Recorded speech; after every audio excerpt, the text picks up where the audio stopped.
것들을 주셔서 오늘이 있었습니다.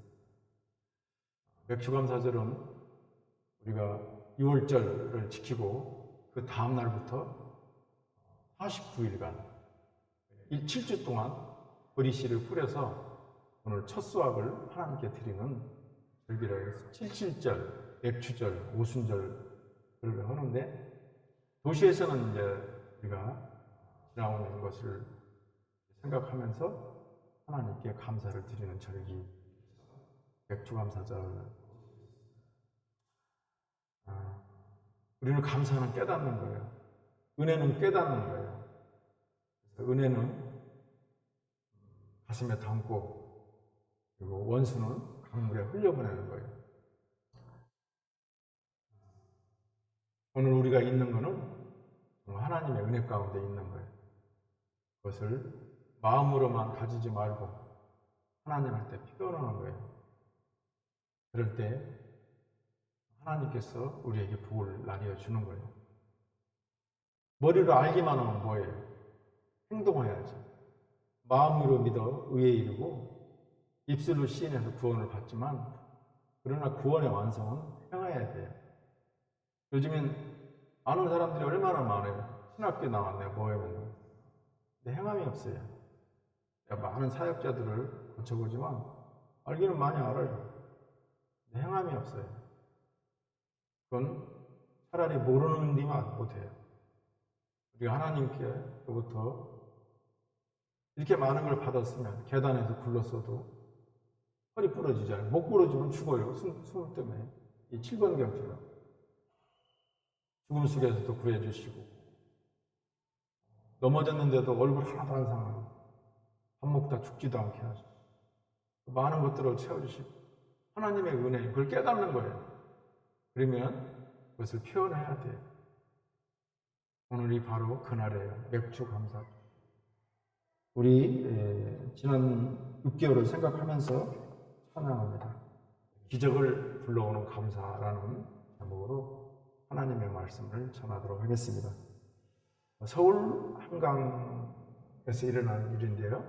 한강다리는 자살하는 사람이 참 많아요. 그래서 SOS 전화기가 설치되어 있죠. 사업하던 한 남성이 실패했어요. 그래서 한강다리에 가서 자살하려고 한강다리에 갔습니다. 이제 모든 걸 정리하고 뛰어내리려고 하는 순간 다리 밑에서 찬송 소리가 들려옵니다. 주 안에 있는 나에게 난 근심이 있으려. 그래서 다리 아래에 있는 텐트를 들여다보니까 거지 가족이 모여서 예배를 드리고 있는 것입니다. 조금 있으니까 예배가 끝났어요. 예배가 끝나자마자 소방차가 소리내고 달려가는 거예요. 그때 거지 아버지가 아들에게 말합니다. 아들아, 너는 아버지 잘 만났지? 집에 불날 일도 없잖아. 아들이 그래요. 아빠 말이 맞아요. 우리는 불날 일이 없어요. 또 거지 가장이 말합니다. 아내한테, 여보, 우리 집은 불날 일이 없지? 남편 참 잘 만났지? 그래요. 우리 집은 당신 때문에 불날 일이 없어요. 그러자 웃음보가 터지면서 그 다리 밑에 텐트에서 아주 큰 소리로 웃음소리가 났습니다. 그 광경을 지켜보던 자살을 결단한 그 사업가가 그 거지가족의 웃음소리를 들으면서 큰 감동을 받습니다. 그래, 거지가족도 저렇게 예수를 믿는데, 예수 믿으면 가족들이 웃음 가운데 사는데 내가 잘못 생각했구나. 그러면서 생각을 뒤집고 자살을 않고 돌아갑니다. 그리고 그날 결단하고 그 근처에 교회에 가서 신앙생활을 시작합니다. 그런데 참 이상하게도 점점 환경이 풀어지고 돕는 사람이 있으면서 다시 사업을 시작하게 됩니다. 믿음을 가지며 교회 생활도 열심히 하고 기도 생활도 열심히 합니다. 하나님의 은혜로 사람들의 도움으로 사업을 재개하게 되었고 또 사업이 생각보다 잘 됩니다. 그래서 주변 사람들로부터 인정도 받게 되었습니다. 우리가 잘 아는 그 하비쿡스 박사님, 하버드 대학 교수죠. 세속도시를 쓴 저자이기도 하고 그분이 이렇게 말합니다. 현대인들의 삶에 필요한 모든 것을 가지고 있지만 그렇지만 기쁨과 감사를 잊어버렸다고 말합니다. 탈무드에 보면 이렇게 말하고 있습니다. 탈무드는 유대인들의 조상 때부터 이렇게 내려온 경전이죠. 이 세상에서 가장 사랑받는 사람은 다른 사람을 칭찬하는 사람이고 가장 행복한 사람은 감사하면서 사는 사람이다. 이렇게 말합니다. 습관적으로 감사하고 습관적으로 칭찬해서 하나님과 사람으로부터 인정받고 살기 바랍니다. 우리가 잘 아는 기독교 상에 있어서 노벨상, 그러니까 노벨상이 있고 기독교에서 노벨상이라고 하는 그 상을 만든 존 템플턴이라는 사람이 있습니다. 템플턴 상을 우리 한경직 목사님도 받았죠.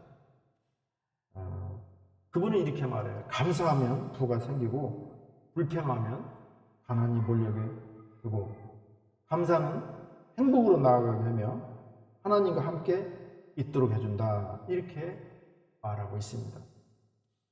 우리 하나님께서 6개월 동안 베풀어 주신 은혜를 깨달아 감사해야 됩니다. 우리는 기도할 때 은혜가 오는데 그 은혜라는 것은 깨달음으로 오는 거예요. 이 기도가 중요한 거예요. 감사의 얼마를 들여서 하나님이 준비하신 축복을 받기를 주의 이름으로 축원합니다. 하나님은 위기 앞에서도 우리를 살려주십니다. 본문은 우리가 잘 아는 다니엘 얘기인데요. 메대 바사 다리오 왕 때 일어난 사건입니다. 다니엘이 자기가 사자굴에 떨어져 죽을 것을 알면서도 무릎 꿇고 감사한 사건입니다. 이 위급한 상황 가운데서도 다니엘은 하나님께 감사하고 있는 것입니다. 왜 감사해? 오늘 하나님께서 나를 지켜줄 줄 알기 때문에. 하나님은 약속의 하나님이시기 때문에 내가 기도할 때 하나님은 반드시 응답하신다는 걸 알고 감사했던 거예요. 목숨보다 하나님을 향한 신실한 기도의 삶을 더 우선시하는 하나님의 사람이 바로 다니엘이었습니다. 하나님은 바로 다니엘과 같은 당신의 사람을 통하여 당신의 능력을 보여주십니다. 전쟁에 패한 이스라엘 백성들을 중 많은 사람들이 바벨론 포로로 끌려갑니다. 그리고 70년 동안 그런 곳에서 포로 생활을 합니다. 우리나라는 35년 동안 식민지를 했죠. 이때 다니엘도 1차 포로로 잡혀갑니다. 다니엘은 바벨론의 포로로 잡혀왔으나 하나님의 은혜로 국가고시에 합격해서 그 나라의 총리가 됩니다. 다니엘의 승진에 시기질투한 세력들이 다니엘을 고발하기 위해서 30일 동안 기도를 못하게 음모를 꾸밉니다. 그들은 30일 동안 다른 신들에게나 사람에게 기도를 하면 사자굴에 넣어 죽게끔 규례를 만듭니다. 이 규례는 왕도 어기질 못합니다. 이 악한 병령은 다니엘을 고발하여 죽이기 위한 모략이었습니다.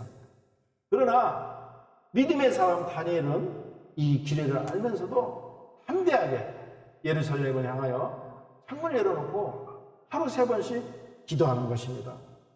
그는 기도의 사람이요 감사의 사람이었습니다. 국가의 법을 어기면서도 창문을 열고 기도하자 이를 본 무리들이 다니엘을 사자굴에 던져놓고 맙니다. 하나님께서는 기도의 사람, 감사의 사람 다니엘에게 천사를 보내서 손가락 하나, 머리카락 하나 다치지 않게 하시고 그를 기적적으로 살려주십니다. 하나님은 기도의 사람, 감사의 사람을 어떠한 위급한 상황 가운데서도 지켜주시고 살려주십니다. 목사님이 계단을 화분을 들고 내려오다가 굴러 떨어졌어요. 머리통을 잡으면 뇌진탕에 걸릴 텐데 그때도 천사를 보내서 목사님을 살려주었습니다. 우리는 기도할 때 그리스도를 향해 영혼을 창을 열고 기도해야 합니다. 번호야, 우리 10절 말씀을 함께 읽습니다. 다니엘이 이 조세의 왕의 도장에 찍힌 것을 알고도 자기 집에 돌아가서는 윗방에 올라가 예루살렘으로 향한 창문을 열고 전에 하던 대로 하루 3번씩 무릎을 꿇고 기도하며 그의 하나님께 감사했더라. 다니엘이 이렇게 예루살렘을 향한 창문을 열고 그것을 바라보고 기도한 것은 철저하게 하나님 말씀에 순종한 것입니다. 하나님을 바라보고 하나님께 소망을 두고 기도한다는 의미가 있는 것입니다. 이것은 솔로몬이 일찍이 예루살렘 성전을 건축하여 하나님께 봉헌하면서 기도한 내용인데요. 그 내용은 이렇습니다. 자기를 사로잡아간 적국의 땅에서 온 마음과 온 뜻으로 주께 돌아와 주께서 주신 땅, 곧 주께서 택하신 성읍과 내가 주의 이름을 위하여 건축한 성전이 있는 쪽을 향하여 주께 기도하거든 주는 계신 곳 하늘에서 그들의 기도와 간구를 들으시고 그들의 일을 돌아보시오며, 하나님께서는 이때 이러한 솔로몬의 기도에 승인을 해줬던 것입니다. 이를 감안해 볼 때 솔로몬의 기도는 사적인 기도가 아니고 곧 하나님의 약속으로 우리는 이해할 수 있습니다. 다니엘은 바로 이러한 하나님의 약속을 기억하고 있었기 때문에 예루살렘을 향하여 창문을 열고 하나님께 기도한 것입니다. 예수님은 이렇게 말합니다. 내가 진실로 너희에게 이르노니 너희가 무엇이든지 아버지께 구하는 것을 내 이름으로 주시리라. 우리는 이 약속의 근거에서 기도해야 됩니다. 기도는 아무렇게 한다고 응답되는 것이 아닙니다. 기도는 약속을 통해서 바른 통로를 거쳐야 응답을 받습니다. 예수님은 우리의 기도가 하나님께 전달되는 통로입니다. 우리가 기도하면 12천사가 기도의 향로로 우리의 기도를 받아서 하나님 보좌 앞에 갖다 놓는 것입니다. 우리가 기도할 때 예수님의 이름으로 기도합니다. 이렇게 하는 것도 다 이유가 있어서 그렇게 하는 것입니다. 그러므로 무엇을 구하든지 먼저 믿음의 문을 열고 마음의 창을 예수님께로 향하고 그 후에 하나님께 간구하는 것입니다.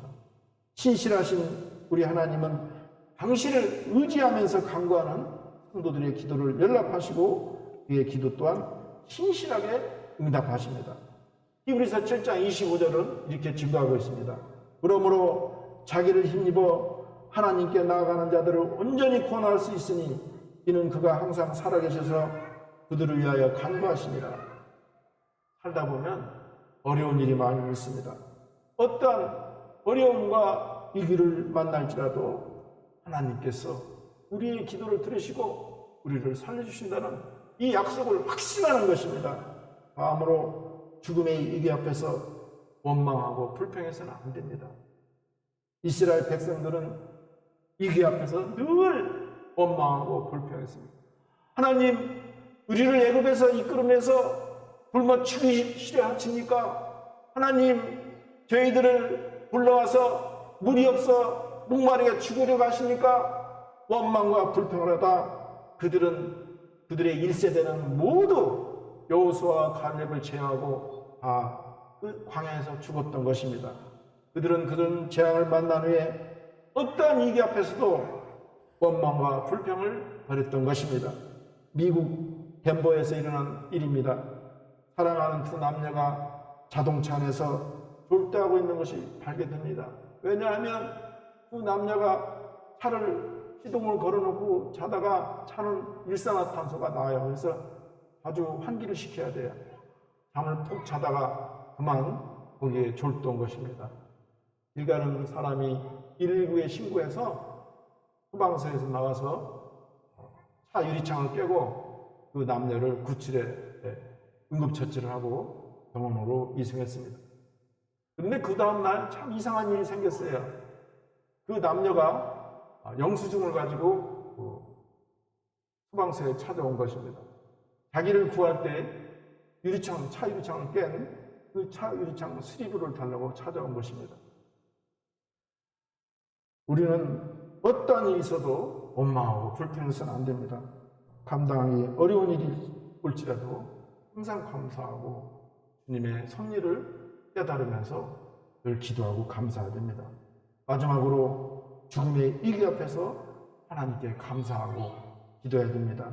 믿음의 사람 다니엘은 정말 사자굴에 떨어져 죽을 수밖에 없는 절체절명의 운명에 처했지만 하나님께 기도하면서 중요한 것은 감사했던 것입니다. 다니엘은 하나님께 기도하며 한결같이 감사하는 사람으로 살았습니다.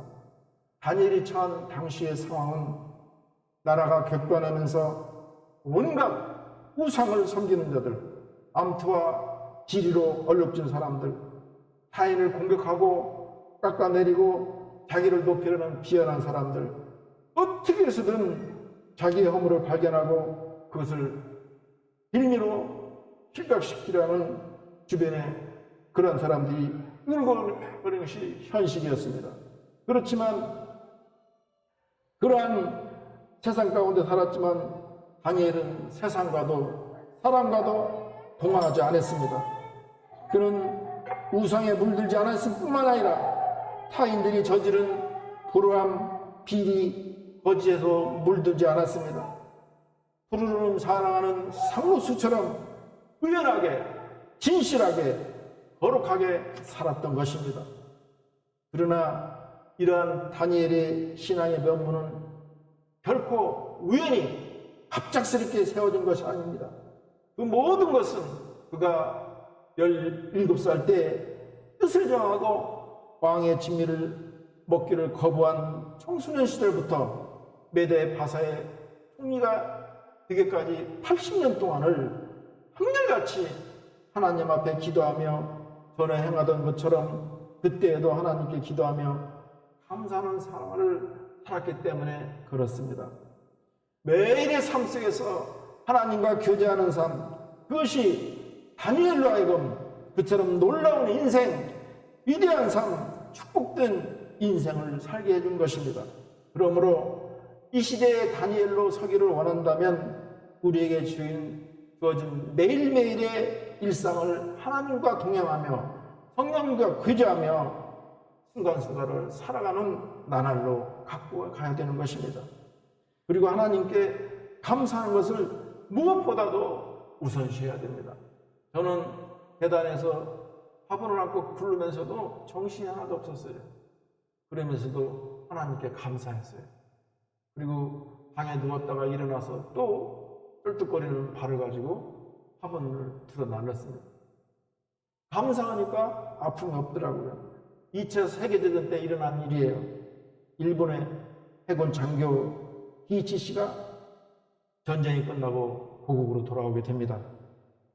처참하게 고국의 땅은 폐허가 됐고 그리고 피폐해진 거리를 보면서 가슴이 무너져 내립니다.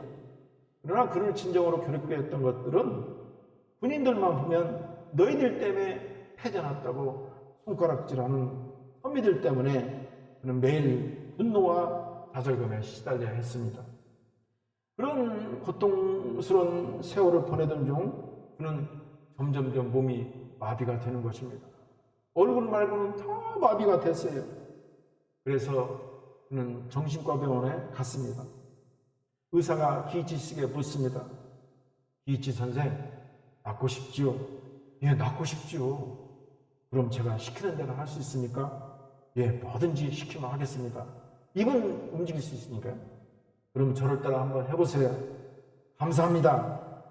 기이치 장군은 갑자기 감사합니다 이렇게 말을 하니까 입이 움직이질 않아요. 오늘부터 감사합니다를 1만 번씩 해야 됩니다. 감사가 마비된 몸을 치료할 수 있습니다. 기이치는 병상에 누워서 감사합니다를 하루에 1만 번씩 되뇌옵니다. 처음에는 억지로 내뱉었지만 시간이 지날수록 감사하다는 말이 진심으로 나오는 것입니다. 분노와 적개심으로 불편했던 심신의 상태가 사라지면서 마음이 평온해지시고 그리고 진짜 감사가 오는 것입니다. 그의 얼굴은 평온이 찾아왔고 점점 행동도 마음도 부드러워졌습니다.